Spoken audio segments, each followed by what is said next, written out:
Hi, it's Tanya here from Lyric Lounge, and I am backstage at Wychwood Festival with Doctor and the Medics. How are you doing, Clive? I'm doing very well, thank you, as the music strikes up behind us. I hope you can hear me. Yeah, no, very good. We did a gig last night. We did a car rally, a custom car rally, which was great. Yeah, more tattooing and hot rods than you could ever imagine in one place. But it went down a storm, so and amazingly, we got here to play at 2 o'clock. That's unbelievable, really, isn't it? That really is. We saw you a couple of weeks back at Bearded Theory Festival.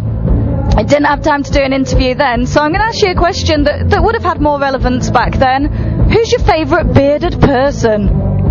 Oh my God, Rasputin.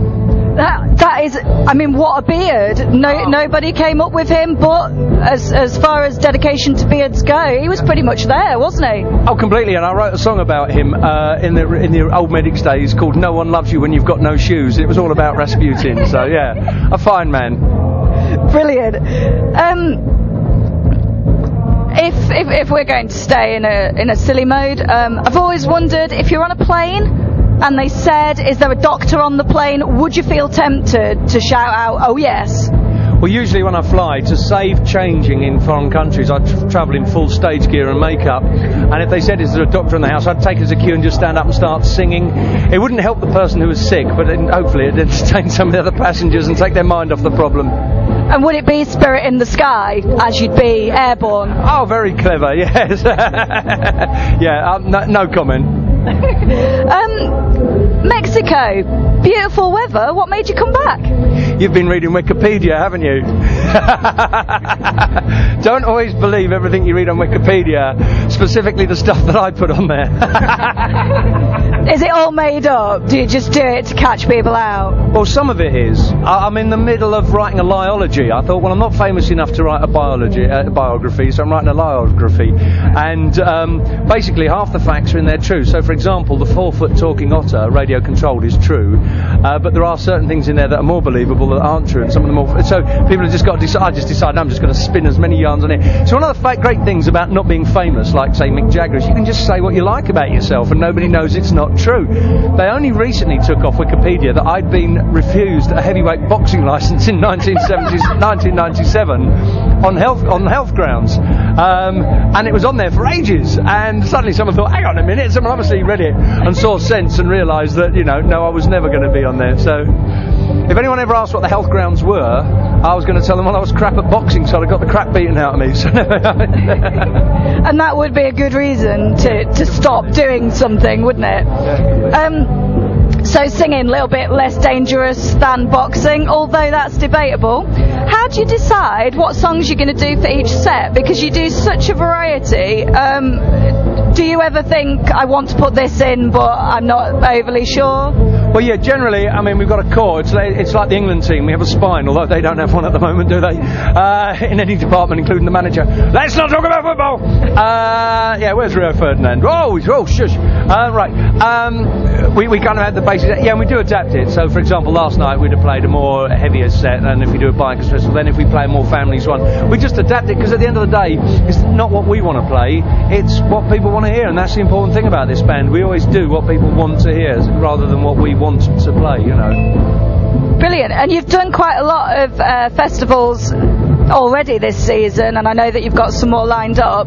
If you could set up your own festival, who would you have as your 3 headline acts? Oh, blimey. Well, funnily enough, someone just said there, am I going to stay to see anyone? And I would say, yeah, Hawkwind, definitely. I'm a massive Hawkwind fan, and we're half tempted to stay and watch them, so we've got a hell of a journey back, but I'm thinking about staying to see Hawk, so they'd definitely be on there. The Levellers, fantastic band. And here's a bit of a spinball, and any of the Whitesnake, I'm not a Whitesnake fan, but the reason I'd say that, and it's specifically festival related, is I do a lot of bikers events, I compare them. And it's always that point in the evening when the sun's going down and you've had a few beers and they start singing Here I Go Again on My Own. It's just such an evocative song. I've kind of become a Whitesnake fan by default, and I do now like all their stuff, but at festivals. I don't listen to it at home, but I love it. No, I love listening to it live. It's great, and 3Ms and all the kind of Company of Snakes and all those bands that I've seen play, that I'd have one of them on as well. So they'd open, then there'd be Hawk and then the Levellers. Brilliant. And what's the future for the Medics?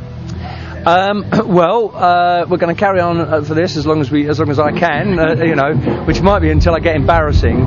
I did say to my kids, I did promise my kids a few weeks ago, I said, look, I'm not going to carry on until I'm embarrassing and old, and they said, what do you mean are going to be? Maybe I've reached that stage. Carry on as far as we can. I've got an album's worth of new material to record at some point, which is being done as the Doctor project. We're just going to keep onwards and upwards. We're already looking at festivals for next year. It's kind of become, we kind of have the whole, from May till October, we're kind of really busy, and then we kind of take Christmas off, because the Christmas market, there's not so many gigs for us at Christmas. We're trying to sort that out this year, but and then we kind of meet again through the summer. It's getting to be quite a nice little cycle, really. Well, we're really looking forward to your set. It's great to see an artist who really loves performing, which was very evident at Bearded Theory, and we hope that you enjoyed the summer. Oh, thank you, and I'll just say thanks for that point, because for me, let's be honest, we're not one of the world's biggest bands, and if you put as much time and effort into a business as you do into a band, I'd probably be a very wealthy man. And this is a job, if you're not enjoying it, get off the stage. And I see too many bands where they're not enjoying it, they haven't got a smile on their face, and the audience are the first people that can tell. If someone's going on stage still thinking the sandwiches weren't good enough, then get off, because so thanks for that. No, we do, and the whole band love it, and we love it, and thanks for the interview. Brilliant.